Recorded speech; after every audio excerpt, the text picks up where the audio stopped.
안녕하세요. 저번 주에 인플레이션이랑 금리 이야기를 했는데 그 이슈가 이번 주까지 이어지면서 시장 변동폭이 엄청나게 커졌네요. 장이 3%가 넘게 움직이는 날이 계속 이어지고 있습니다. 이런 말씀 드리면 어떨지 모르겠는데 사실 코스피 지수로 보면 2월 막판에 급락을 연속으로 하기는 했지만 2월 말 기준 3013포인트로 장 마감을 했거든요. 1월 말 마감이 2976포인트였으니까 지수로 치면 1.2% 정도 상승한 수치입니다. 1월도 마찬가지로 2020년 연말보다 올라온 상태로 끝났고요. 코스닥은 지수에 워낙 노이즈가 많다고 생각해서 그닥 중요하게 보지는 않습니다, 저는.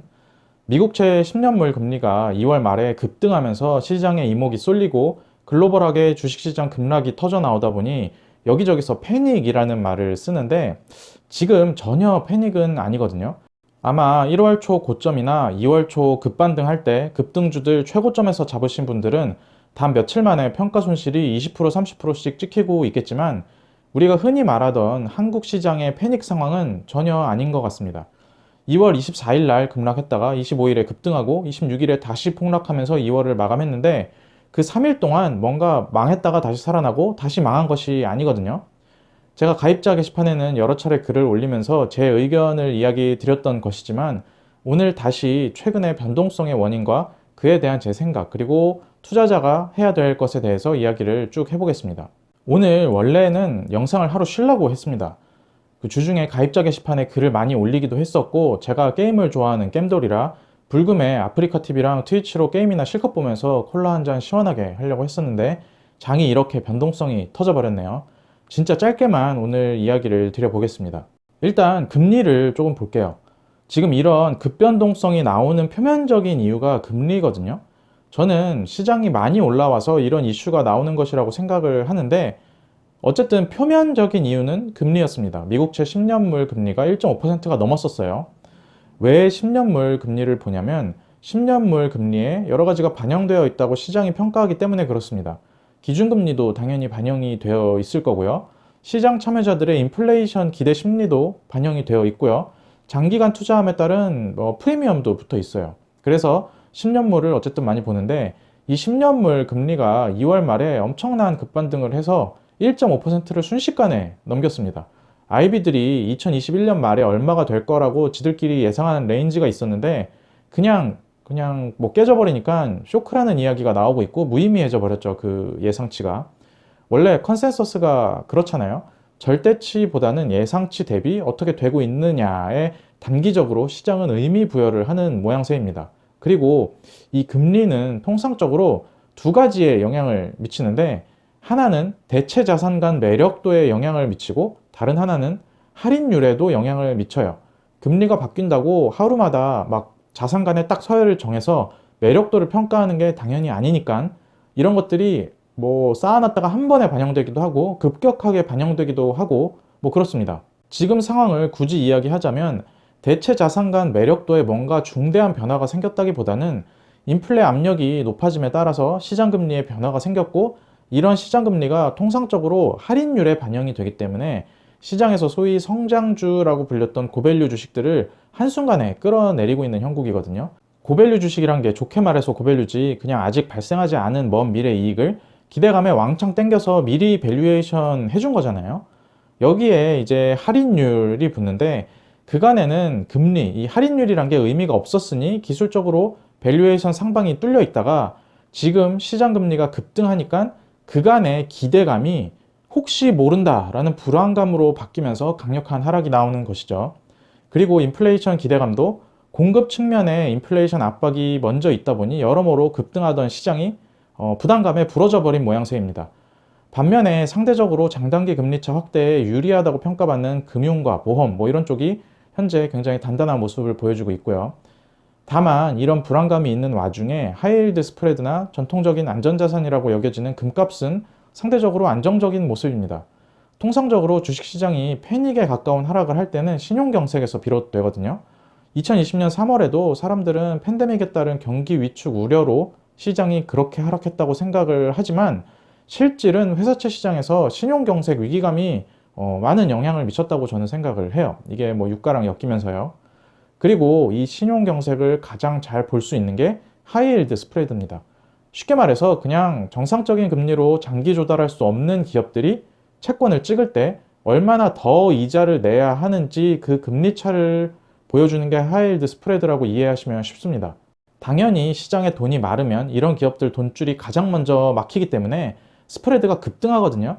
지금은 그런 모습은 별로 보이지는 않고 있습니다. 자, 제가 지금 지표들이나 금리 같이 이런저런 거시 이야기를 쭉 했어요. 물론 거시 지표를 보고 판단에 활용할 수도 있고 본인 포지션 조정에 활용을 할 수도 있겠죠. 확실한 것이 없기 때문에 어떤 면을 더 주요하게 보면서 접근할 것인지는 모두의 판단이 다 다릅니다. 근데 여기서 이런 것보다 더 중요한 것이 있는데 투자자들이 많이 착각하는 것 중에 하나가 변동성을 리스크로 착각하는 것이거든요.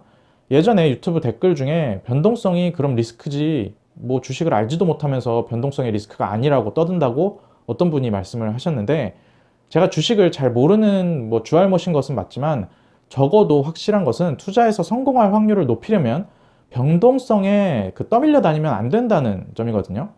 다들 투자하면서 스스로 리스크 관리한다라고 생각을 하면서 투자를 하시잖아요. 진짜로 리스크 관리가 되는지랑 상관없이 다들 나름대로는 리스크 관리를 한다고 생각을 하는데 이 변동성을 리스크로 착각하게 되면 투자가 정말 어려워집니다. 특히 거시나 금리 같은 지표들 보면서 어느 정도 판단이나 뭐 전반적인 경기 흐름에 대한 감을 잡는 정도, 뭐 그 정도는 저도 괜찮다고 생각을 하고 뭐 그렇게 공부하는 것도 재미도 있고 괜찮은데 이런 것들로 인해서 시장의 변동성이 극단적으로 터져 나올 때 그 변동성에 완전히 노출돼서 이리저리 끌려다니면 안 된다고 생각을 해요. 그래서 확률을 높이려면 변동성에 휘둘리지 말고 변동성은 그냥 변동하게 놔두고 긴 투자 지평에서 변동성을 녹여버려야 하거든요.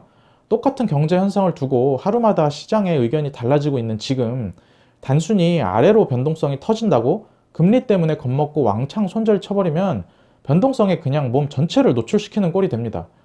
뭐 카페에서든 일반 비투자 커뮤니티든 오늘 하루 종일 주식 탈출해야 하는 타이밍이다 뭐 이런 이야기가 계속 쏟아졌는데 저는 뭐 이런 거에 조금 다른 생각이에요. 그냥 지금 아래로 변동성이 터진다고 그거를 리스크 관리한답시고 포트를 다 밀어버리면 안 된다고 저는 생각을 하거든요. 저는 그렇다는 거예요.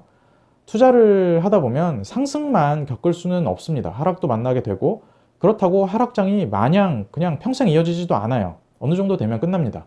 그리고 하락장이 이어진다고 하더라도 기간이 얼마나 될지도 알 수가 없고 하락장에서 모든 종목이 똑같이 전부 다 공평하게 다 박살나는 게 아니에요. 어떤 종목이 하락장에 오르거나 방어를 잘 해준다면 포트폴리오에서 비중 조절을 통해 다른 종목 저가 매수의 기회를 제공해 주기도 하고요. 뭐 그런 종목이 군계 일학으로서 시장이 마이너스더라도 내 포트를 캐리하면서 포트 수익을 플러스로 바꿀 수도 있어요. 그리고 많이 경험하셨겠지만 반등할 때 나 내일부터 반등하니까 빨리 오늘 사라 라는 신호를 시장이 주지 않습니다. 신호라는 건 전부 지난 다음에 해석해보니 그런 것 같은 거죠.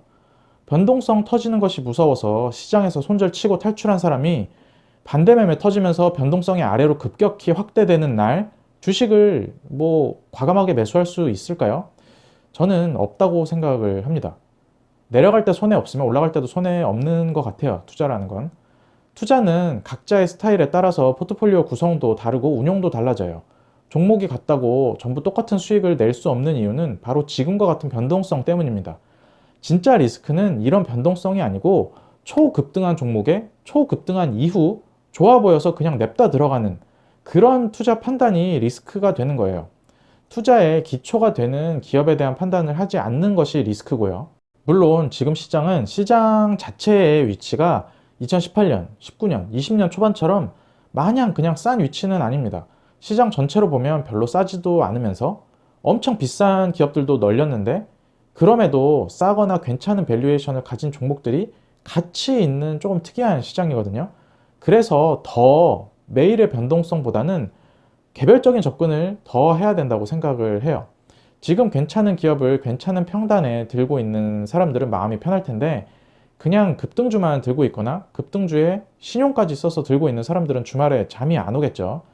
이렇게 스스로를 변동성에 던져버리지만 않았다면 변동성은 딱히 뭐 엄청난 위험, 리스크는 아니라고 봅니다. 진짜 리스크는 손실 리스크를 우리가 리스크라고 하는 거죠. 지금 금리에 대한 제 판단을 굳이 이야기한다면 저는 어느 정도는 정상적인 과정이라고 생각을 해요.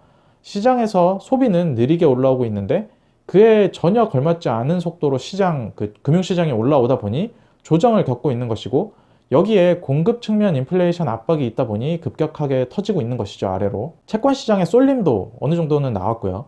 채권 금리 1.5%가 뭐 엄청나게 대단한 것은 아니라고 생각을 합니다. 더 중요한 것은 포트폴리오에서 지속 가능한 투자가 가능한 종목들로 내가 포트폴리오를 꾸려놨느냐라는 것을 봐야겠죠. 이번 주에 겪어보셨겠지만 기대감만 가지고 밸류에이션 왕창 땡겨서 급등한 종목들은 빠질 때 뭐 잡을 손잡이가 없습니다. 예를 들어서 꾸준히 성장하면서 ROE를 20%, 30% 찍는 회사가 퍼 10배 내외에서 거래되고 있으면서 동시에 배당도 5%쯤 주는데 주가가 폭락해서 여기서 20%쯤 빠졌다고 해볼게요. 그러면 어떤 판단을 내리시겠습니까? 아주 자연스럽게 다음 판단으로 이어지거든요. 그게 뭐냐면 당연히 지금 회사에 문제가 없는지 확인을 해보고, 뭐 IR 통화를 통해서 확인을 해보고 문제가 없으면 당연히 더 사겠죠. 근데 그런 거 없이 지금 돈은 못 버는데 미래에 뭔가 있다는 기대감에 밸류에이션 없이 주식을 그냥 사버렸는데 시장 분위기가 하루아침에 바뀌어버리면 판단을 할 근거 자체가 없어집니다. 기대감은 한순간에 시장에 따라서 사라질 수도 있어요. 이따가도 사라지는 게 기대감이에요. 이거 선순환을 자꾸 돌려보시면 이게 되는구나, 지속 가능하구나, 내가 이 투자 판단과 이 투자 경험을 다른 종목에서도 똑같이 복제해서 적용할 수 있구나 하는 그런 어떤 일종의 자신감이 생기거든요. 내가 할 수 있다라는 생각이 드는데, 대폭락이 왔던 2020년 3월을 버티게 해줬던 근거도 이런 경험과 과정 때문입니다. 통상적인 조정이 10에서 15% 내외 수준인 것을 감안했을 때 뭐 지금보다 아래로 더 갈 수도 있겠지만, 중요한 것은 이럴 때 아래로 변동성이 터질 때 회사 멀쩡한데 시장 때문에 아래로 터진 기업들을 조금이라도 사거나, 뭐 좋은 기업 쥐고 돈이 없다면 그냥 놔두는 것도 뭐 저는 괜찮은 방법이라고 생각을 해요. 다시 한번 말씀드리지만 변동성은 리스크라고 보기는 어렵습니다. 오히려 조금 기회로 활용할 수가 있겠죠. 진짜 리스크는 손실 위험입니다. 정말 어이없는 종목을 어이없는 타이밍에 어이없는 가격에 잡았을 때 그런 거를 리스크라고 하죠. 투자 판단도 그런 것들이 다 리스크가 되는 것들이고요. 어차피 지금 주말이고 또 연휴니까 쉬는 날에 너무 마음 쓰지 마시고 쉬는 날에는 잘 쉬셨으면 좋겠습니다. 금리 이런 거에 너무 신경 쓰지 마시고요. 회사에 집중하면서 지금 실적 시즌이니까 실적 나온 거 있으면 그거 한번 체크해 보시고, 궁금한 거 있으면 다음 주에 IR 통화할 때 어떤 질문들을 하면 좋을지 질문지를 한번 적어 보시면서 주말 잘 보내셨으면 좋겠습니다. 네, 오늘 제가 드릴 말씀 여기까지였고요. 들어주셔서 감사합니다.